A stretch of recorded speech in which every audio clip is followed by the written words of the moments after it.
students to your museum. Please show them the wonders of your world. Great! I'm on my way.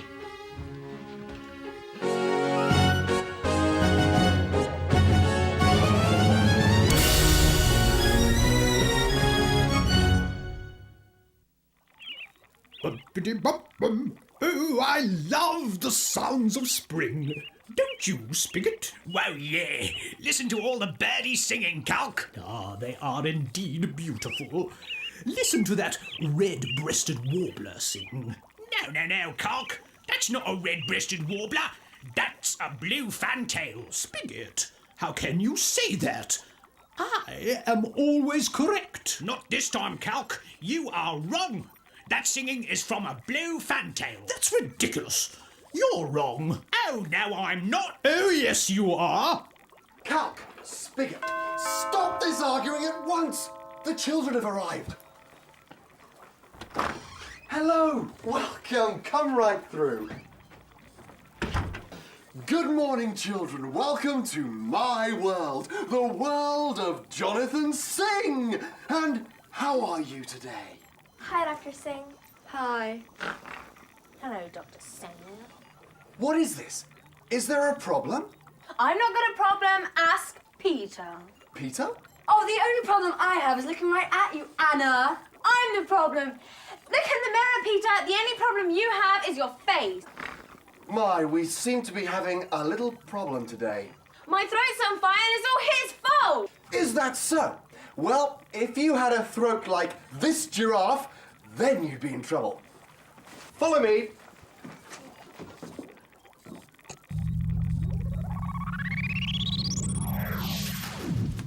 Oh boy, look at the size of that thing. Annie, what is that? Daddy, that, my friend, is a giraffe from Africa. It's the tallest mammal in the world. Whoa, how tall can they get? 17 feet, neck and all. Annie, with a throat that big, I wouldn't have to get a drink for weeks. Actually, giraffe usually go 2 or 3 days without having to take a drink. Even in the hot African desert? Yes, Daddy, even in the desert.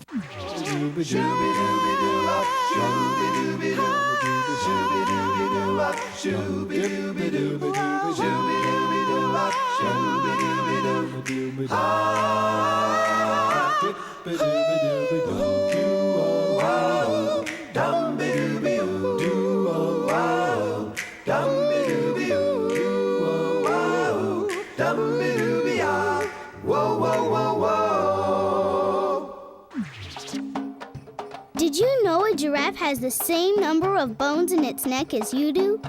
Incredible! I tell you that you are wrong. Calc, I know that you are almost always correct, but... Not almost. I am always correct. But this time you are wrong. I can't be wrong. I am calc. I am a calculator. I do not make mistakes. Therefore, you must be incorrect. But I'm not. You are. Oh, no, I'm not. Oh, yes, you are. Oh, no, I'm not. Oh, yes, you are. Those giraffes are amazing. I sure hope they don't get a sore neck from dancing. People don't get a sore neck from dancing, Peter. People like you give others a pain in the neck. Anna seems to have a bit of a problem with Peter today. Can anyone tell me why? Peter ordered our food for lunch today. Anna asked for fish and chips. He bought me rice with extra curry. It was so spicy I couldn't eat it. Yeah, well, I thought she said rice with more curry. She needs to pronounce her words better. It's her own fault. It is not my fault.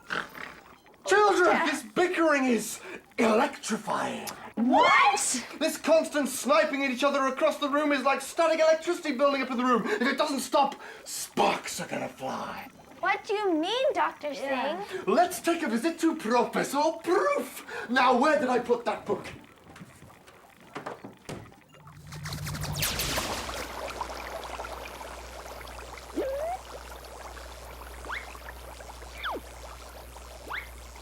Hey, Hey, Professor, what's going on? What are you working on today? Are you making explosions or turning frogs into monsters? Oh, not exactly, Skiddo, but come up here a little closer.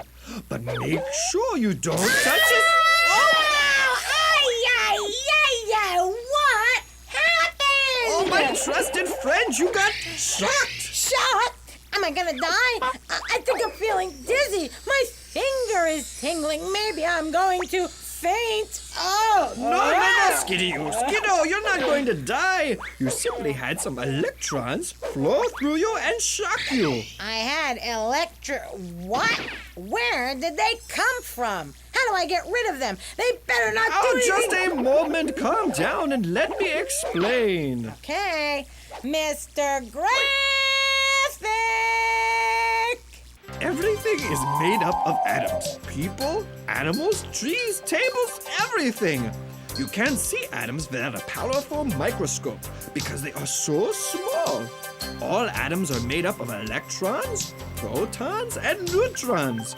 Protons and neutrons help each other, and they make up the center of an atom, while the electrons move around in the outer parts of an atom.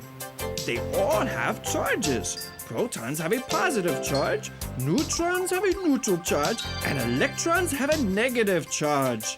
Protons and neutrons can never move from the center of an atom, but electrons can jump from atom to atom. An atom is always neutral, but when it loses a jumping electron, the atom becomes positive. If two atoms get near each other and they are both positive or both negative, then they repel each other. If one atom is positive and one atom is negative, then they attract each other. So the jumping electrons jump from you to the table, and that little zap you felt is what we call static electricity. Wow, Professor, that is a lot for me to remember about positives and negatives and things jumping here and there that I can't see. Here, let me give you one more example of jumping atom electrons, or static electricity. This better be good, Professor, because I am sure I look pretty stupid. Of course, my little lab buddy. The atoms of your hair and the atoms of the balloon were both neutral. The atoms had the same number of electrons, protons, and neutrons. When I rubbed the balloon on your hair, electrons jumped from your hair to the balloon. Your hair lost jumping electrons and became positive. The balloon gained electrons and became negative. Remember, anything that has opposite charges attracts. So when the negative balloon gets near your positive hair, it attracts it and makes your hair stand up. Got it? That is really great, Professor. You gained my attention, Professor. I am really getting attracted to this science stuff. Just one question. I don't want to jump to any conclusions. I know electrons come and go, but what would happen if I lost a proton or neutron? Then you have just set off a nuclear bomb! Now that is a hair-raising experience.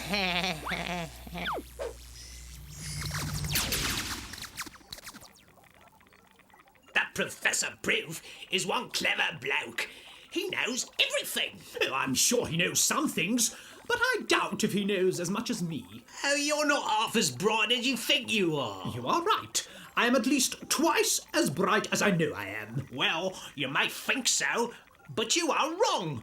It was a blue fantail bird. Wrong! Red-breasted warbler. Blue fantail. Red-breasted warbler. Blue fantail. Red-breasted warbler. Blue fantail. Red-breasted warbler. Blue fantail. Red-breasted warbler!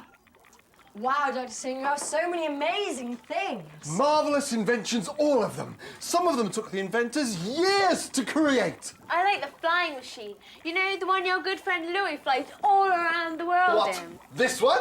Yeah, that's it. Could you show us another place, please, Dr. Singh? Of course! Let's see, I wonder where my good friend Louis is this time.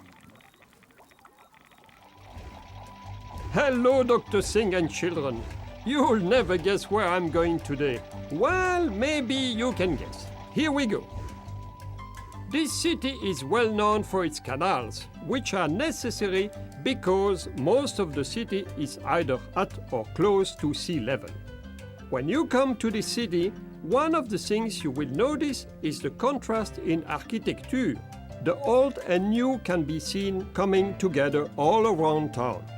Houseboats are a common place to live for people.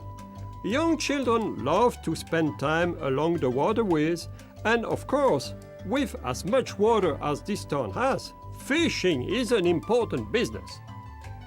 Nearby, tourists can be seen flocking to the hundreds of tulip fields when the flowers are in full bloom and the windmills go round and round.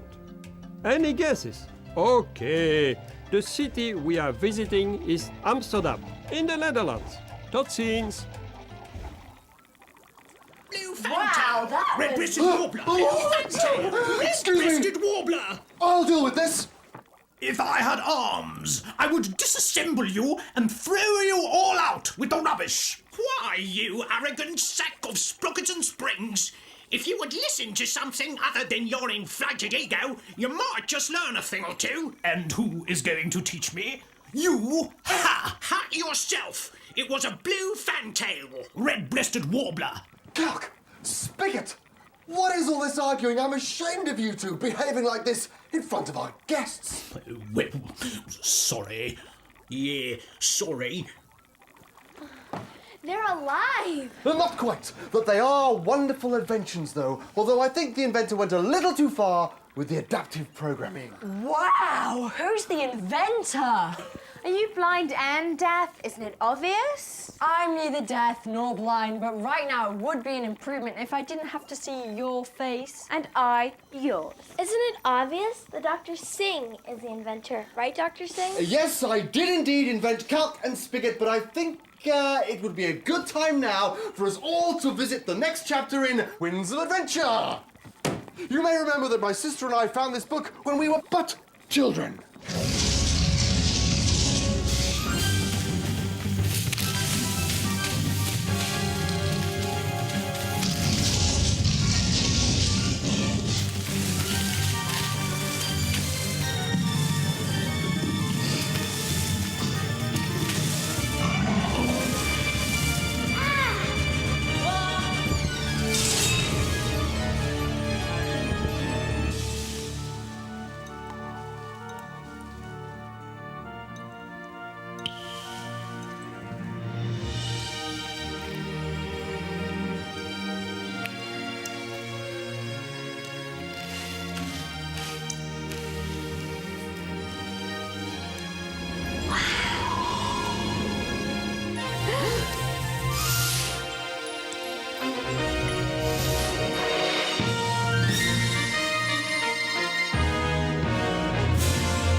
In our story so far, the pirates captured Isabel. Jared and Professor Louis rescued her in the Peace Wind. The pirates chased them while firing their cannons. The Peace Wind's protective force field was switched on. A lightning strike opened up the sky, and the Peace Wind and the Dark Wind were both pulled into another world.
we're going down.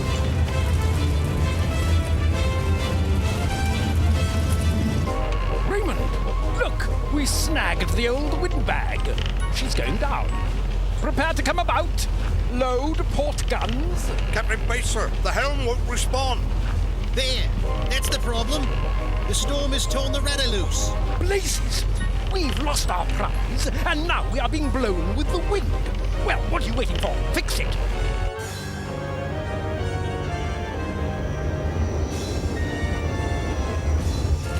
Hold on! We're about to hit. This is some rescue. If the pirates don't kill me, this crash certainly will. Look out! Turn! The other way!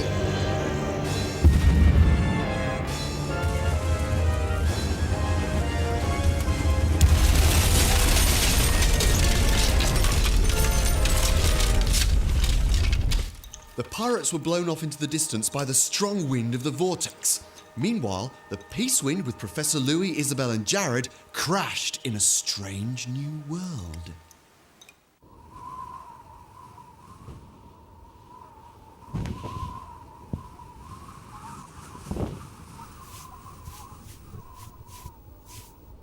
Well, we made it. Of course.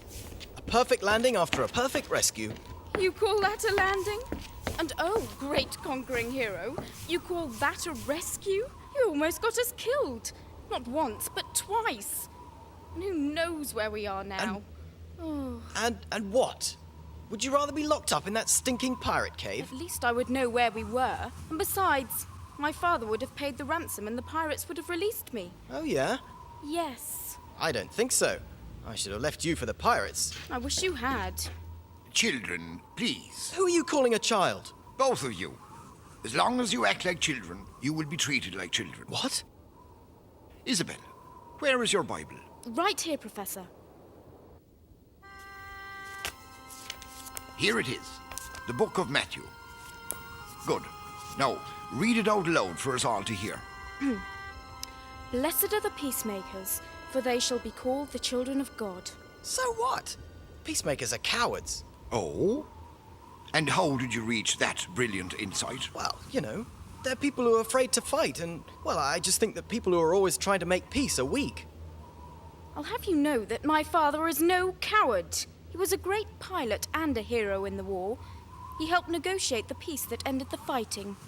Wanting to make peace is not a sign of weakness, Jared, but a sign of wisdom. I suppose so. I'm sorry. Jared, I'm sorry also. You and the Professor did rescue me, even if it did almost get us killed. All right. Now that peace has been restored, let's set about patching the Peace Wind and getting out of here. Professor Louis, Jared and Isabel worked to repair the Peace Wind. However, the Peace Wind was not the only thing that was mended. Jared and Isabel began to mend their friendship.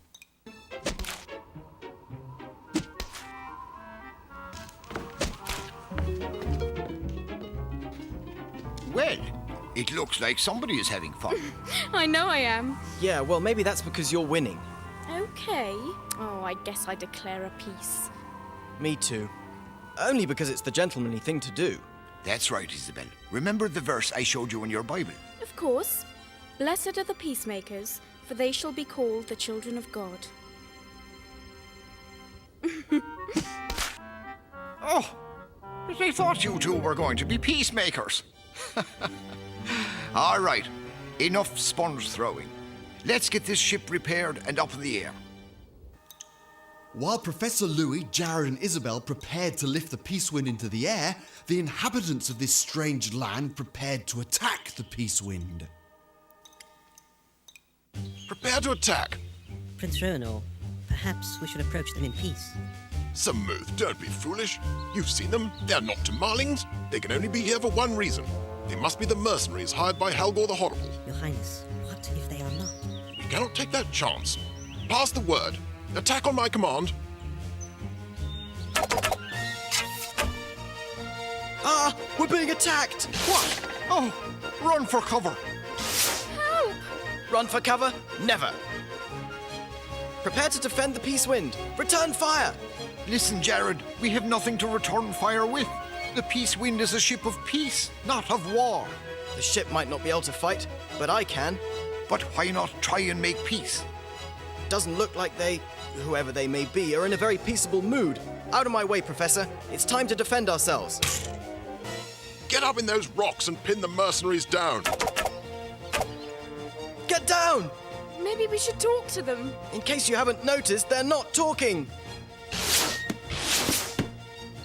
On my command, we go up and over into the ship.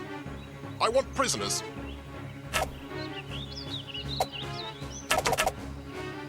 Attack!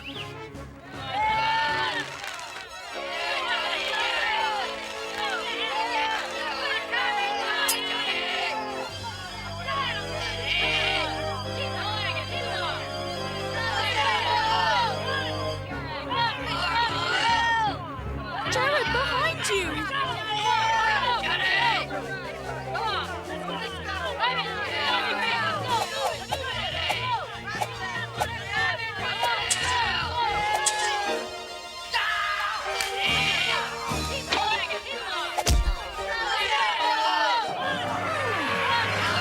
Help! Jared, help!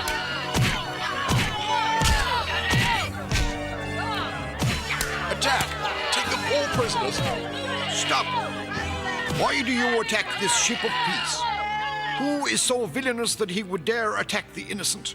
You dare to call this a ship of peace? Show me one person who serves Halgor the Horrible who is innocent. Halgor the who? Listen, Shorty, none of us know anything about Halgor, you or even where we are. You are not mercenaries hired by the false king Halgor the Horrible? That we definitely are not. My name is Isabel.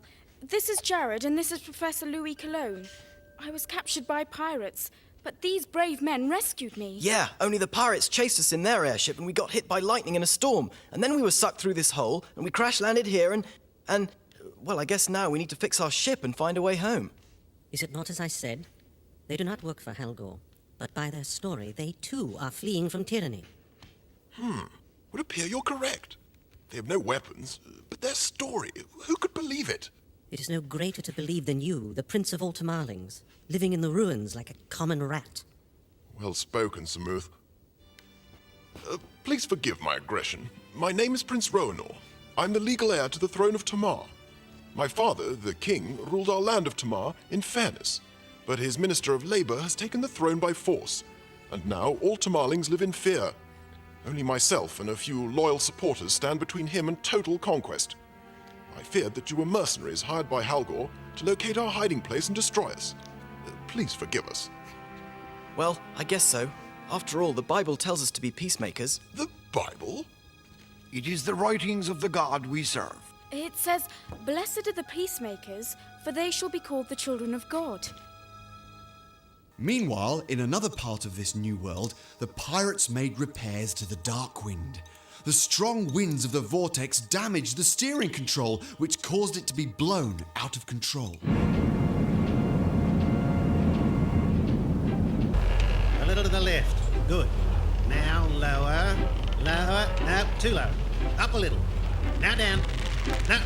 Up some more. Will you make up your blasted mind? This is not easy, you know. I don't care whether it's easy or not. You just do as I say, or I'll make you wish you had. Yeah, you just try. Oh. Get that rope now, or you'll answer to the captain. Help! Help! Get me out quick! Somebody's trying to kill me! Help! You'll stay there till the rudder is fixed. Sound the alarm! General quarters, you school of bloated jellyfish. We're under attack. Battle stations. Man the starboard guns. What about the kid? Let him swing.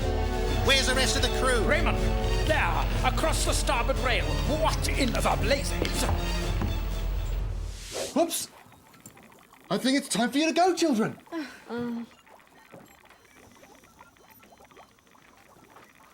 Now, Calc and Spigot, what's all this arguing about?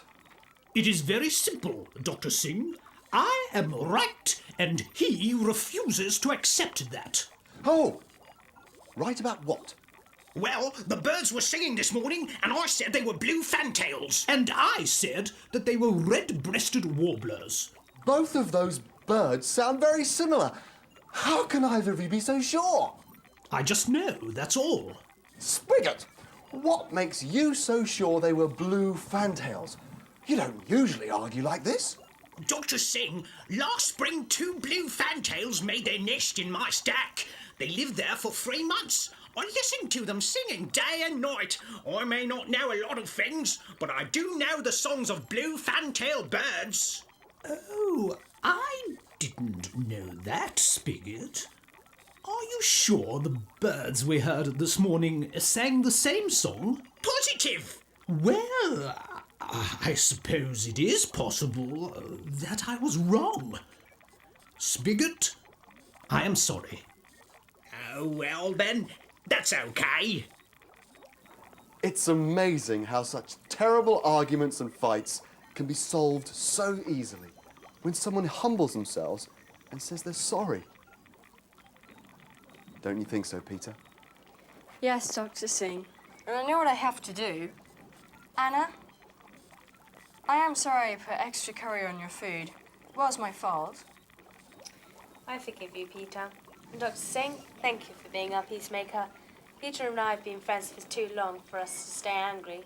Well, everybody needs a peacemaker at some time in their lives. Even with God, we need a peacemaker. And that's who Jesus is, our peacemaker.